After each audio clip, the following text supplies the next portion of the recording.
अगर आप इस वीडियो को पूरा सुन लेते हैं तो आज के बाद करेले की खेती को आप कभी भी हल्के में नहीं लेंगे, क्योंकि करेला वो फसल है जो सही समय, सही सोच और सही प्लानिंग के साथ लगाई जाए तो वही करेला किसान की किस्मत बदल सकता है।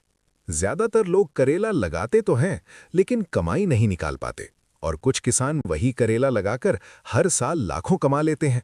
फर्क सिर्फ सोच और टाइमिंग का है। अब सीधी बात करते हैं। अगर कोई किसान फरवरी महीने में करेले की बुआई करता है तो उसकी फसल अप्रैल में तुड़ाई के लिए तैयार हो जाती है। अप्रैल, मई, जून और जुलाई, ये 4 महीने ऐसे हैं जहां करेला लगातार चलता है।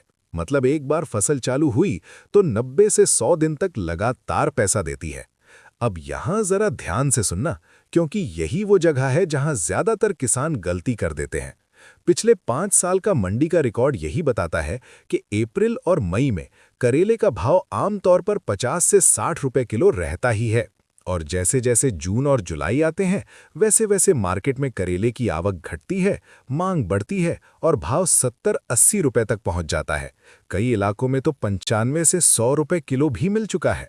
अब अगर आपकी पैदावार 150 से 200 क्विंटल प्रति एकड़ है और हम औसतन सिर्फ 65 रुपए किलो भी मान लें, तो आप खुद हिसाब लगाइए, 10 से 13 लाख रुपए का टर्नओवर सिर्फ एक फसल से। अब कोई बोलेगा कि भाई ये सब किताबों की बात है, लेकिन हकीकत ये है कि जो किसान समय पर बुआई करता है, मचान सिस्टम अपनाता है और फसल को खुले में छोड़कर भगवान भरोसे नहीं छोड़ता, वही किसान ये नंबर निकाल रहा है। जो किसान लेट बोता है, बिना प्लान के बोता है, वही किसान कहता है कि करेला में पैसा नहीं है। अब बात करते हैं दूसरी सबसे बड़ी गलती की, किस्म का चुनाव। देखिए, करेला हर बीज से एक जैसा नहीं निकलता।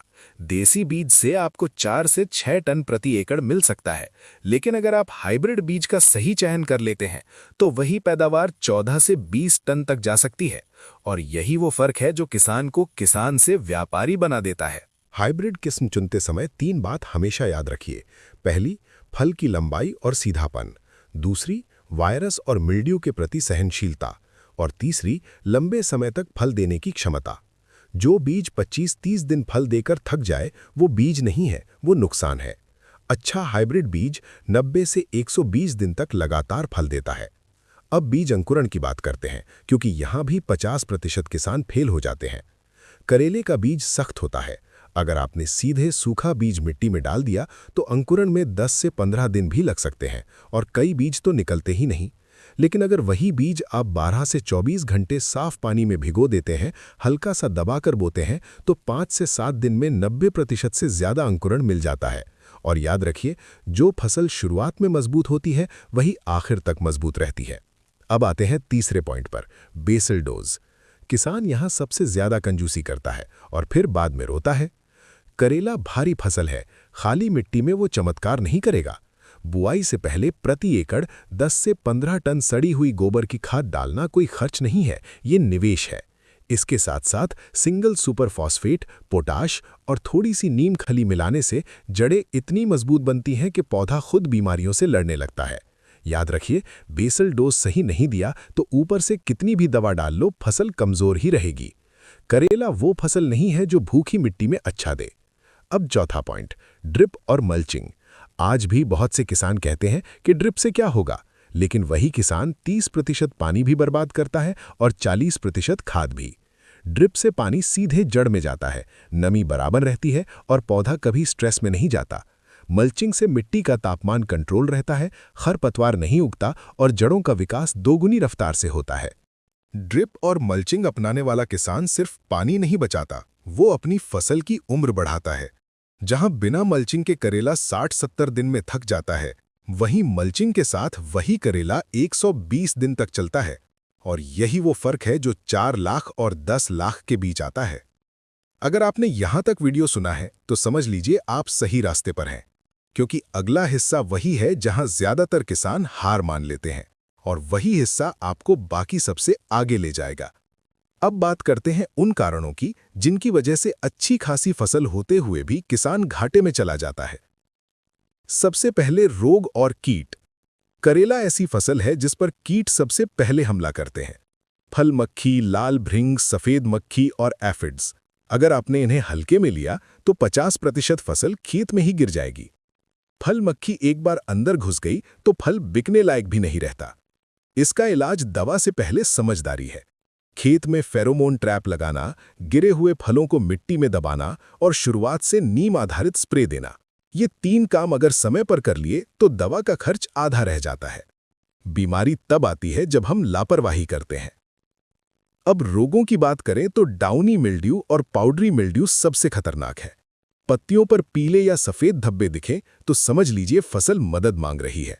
यहां देर की तो पूरी बेल सूख सकती है। समय पर फफूंदनाशक और हवा का सही प्रवाह यही बचाव है। अब आते हैं स्टेकिंग यानी मचान सिस्टम पर। बहुत से किसान सोचते हैं कि ये खर्चा है, लेकिन सच ये है कि यही सिस्टम आपको 2 गुना पैदावार देता है। मचान पर फल जमीन से ऊपर रहता है, सीधा रहता है, चमकदार रहता है और बाजार में सबसे पहले बिकता है।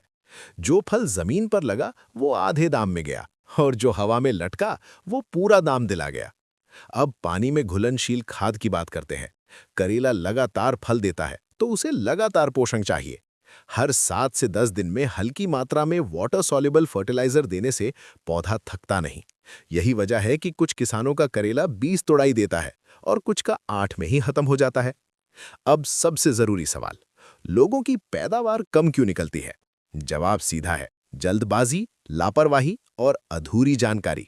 लोग बीज तो अच्छा ले लेते हैं, लेकिन समय पर खाद नहीं देते, पानी ज्यादा दे देते हैं, बीमारी दिखने के बाद जागते हैं और फिर कहते हैं कि करेला घाटे की फसल है। सच्चाई ये है कि करेला घाटे की नहीं, गलत खेती की सजा देता है। जो किसान धैर्य रखता है, रिकॉर्ड देखता है, मार्केट समझता है और फसल को समय देता है, वही किसान हर साल फायदे में रहता है। अगर आप चाहते हैं कि आपकी अगली फसल सिर्फ खेत में नहीं, बैंक बैलेंस में भी दिखे, तो फरवरी में लगाया गया करेला, सही तरीके से संभाला गया करेला आपको निराश नहीं करेगा। फैसला आपके हाथ में है, भीड़ में रहना है या आगे निकलना है। अब जरा एक पल रुककर सोचिए, अगर करेला वही है, खेत वही है, मौसम वही है, तो फिर किसी किसान की फसल 10 लाख क्यों देती है और किसी की 2-3 लाख में ही दम तोड़ देती है? असल फर्क मेहनत में नहीं, नजरिए में होता है। जो किसान करेला लगाकर रोज खेत में जाकर सिर्फ देखता है और जो किसान हर दिन पौधे से सवाल करता है, पानी ठीक है या नहीं, फूल क्यों झड़ रहे हैं, आज खाद चाहिए या नहीं, उसी किसान की फसल बोलती है। करेला कोई एक दिन की फसल नहीं है, ये हर हफ्ते आपका इम्तिहान लेता है। जिस दिन आपने लापरवाही की, उसी दिन फसल ने रेट काट लिया। फरवरी में लगाया गया करेला अप्रैल से जुलाई तक आपको रोज कमाने का मौका देता है, लेकिन ये मौका उसी को मिलता है जो आखिरी तुड़ाई तक खेत नहीं छोड़ता। याद रखिए, किसान वही हारता है जो बीच में थक जाता है, और जो आखिर तक डटा रहता है वही करेला नहीं, पूरा सीजन जीत लेता है।